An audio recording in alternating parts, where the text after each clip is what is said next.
Rev up your engines!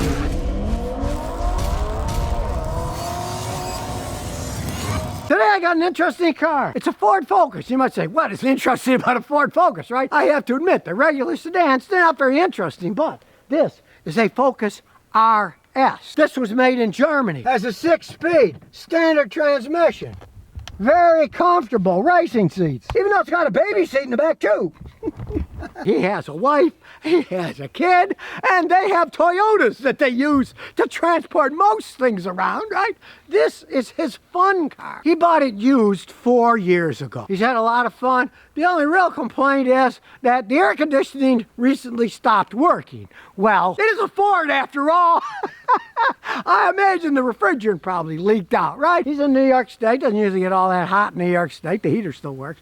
But we're gonna go through this thing and show you what you got for an RS. Now, in Europe, especially England, people were nuts about these things. They were the leading seller for years, the Focuses, because they're into smaller cars, zippy, fun to drive around, and unlike us lazy Americans, many British still know how to drive manual transmissions. When I was over there, there were lots of them.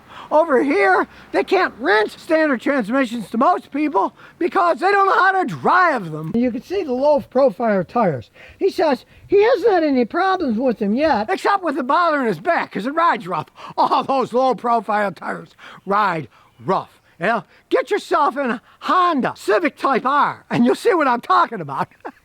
They're made for handling and driving. They're not made for smooth riding. It's a small wheelbase car anyway, but this is a little screamer like a WRX. Unfortunately for Ford, they were never that popular in the United States, the sport version. Now, strangely enough, the sedans were relatively popular. They sold over a couple million of them in the United States. The problem was what you got versus what you paid. Now, Toyota, Honda, they don't make cars like this in this price range. I mean, of course, you get the Civic Type R. It's gonna cost a lot more money than this thing did. You're not gonna get any deals on them because they're so popular. Since these were never so popular in the United States, you can find used ones. You can't get new ones, they don't sell them anymore here. But you can find used ones and you might have a lot of fun for a lot less money. You're looking at a used Civic Type R, forget it. He got this thing for $35 4 years ago.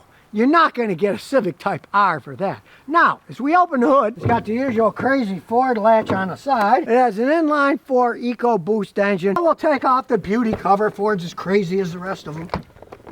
No one knows why. Now you can see it. To me, you get a car that you zoom around in, you want to see the engine, you know? You don't want to hide it. Plus, if you think about it, as far as I'm concerned, beauty cover equals planned obsolescence. See this? See these? That's all plastic and rubber. And you know what happens to plastic and rubber? When you hold the heat down, it gets brittle and it breaks earlier, right? Now, if you live in Alaska, hardly anyone lives in Alaska. But if you live in Alaska, you might want to hold the heat in a little bit longer because it's so cold. But in most places, this is bad. You're holding the heat in, which you don't. You want it to cool off. It's just a stupid idea. Probably has to do with planned obsolescence. And of course, our society's absolute infatuation with form over function. Now, it's got all the goodies on it. Coil on plug, GDI fuel injection, and the turbocharger I was talking about. And this is a car from New York State, so let's look under, see if it's rusted or not. And as we get under, hey, a New York State car. I gotta say, it's pretty clean. The only thing I see is superficial rust. And this is an all-wheel drive vehicle, so he drives it all year, summer and winter. He's not one of these guys, like a lot of guys here in Rhode Island.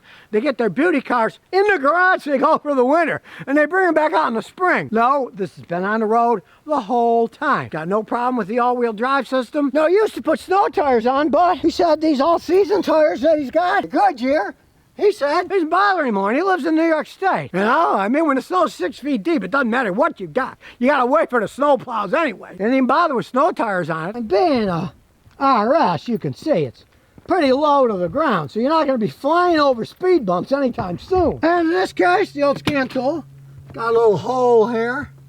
Must be because it's made in Germany. You know, the Germans, they like hiding things. Well, you can see it detected it already. This is gonna go fast. We'll just do a standalone diagnosis. So, you can see how fast it is on a modern car. Focus, EcoBoost, gas, turbocharged, direct injection, 2.3 liter manual.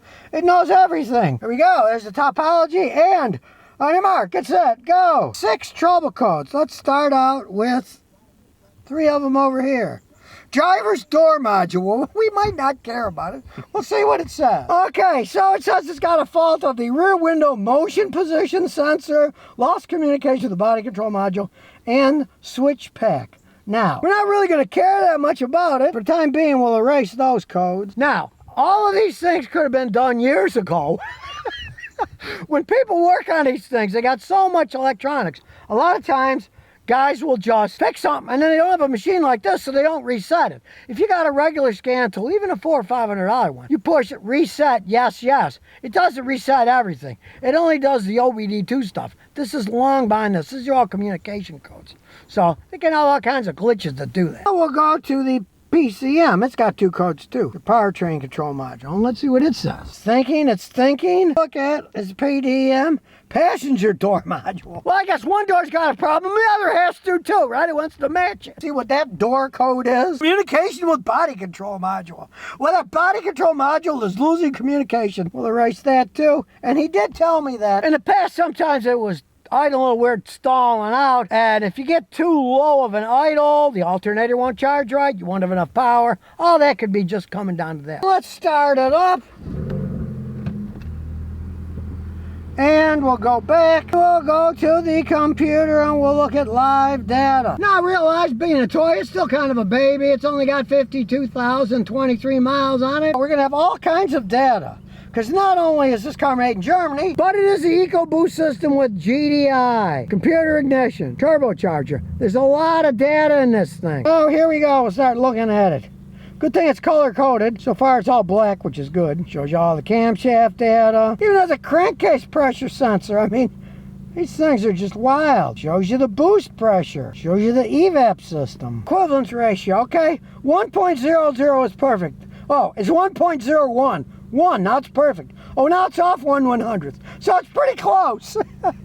Shows you both fuel pumps. This has the high pressure and a low pressure pump. None of the injectors have any faults. It shows you the torque converter clutch at time of misfire. And it says no. Well, it better say no because this doesn't have a torque converter. It's a standard transmission.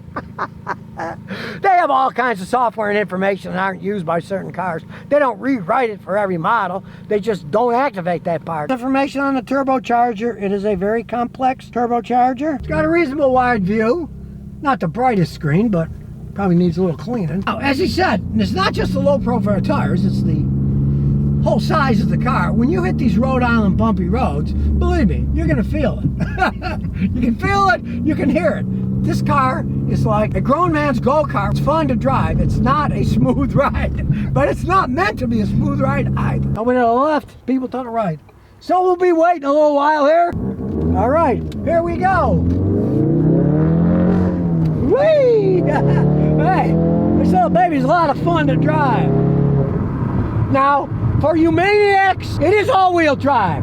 So it's not a car you buy to do burnouts in. It's a car you drive to drive fast and have fun. It is not a burnout car. You can do burnouts if you want to ruin the vehicle. But it's not made for burnouts. It's made for cornering fast, driving fast. And that's probably one of the reasons it was so popular in Europe. They like driving fast, and they're not that much into burnouts. Because there they call it braking traction. And it's against the law. They give you tickets for it. Where here, Americans are more into just brute speed. They're not into the subtleties of all-wheel drive and a little turbo engine that can really go when you rev it up high. It is fast, right? He gets 26 miles a gallon. I mean, I get 37 in a car that's 17 years old in the Matrix, but it's nowhere near as much fun to drive as this thing is, right?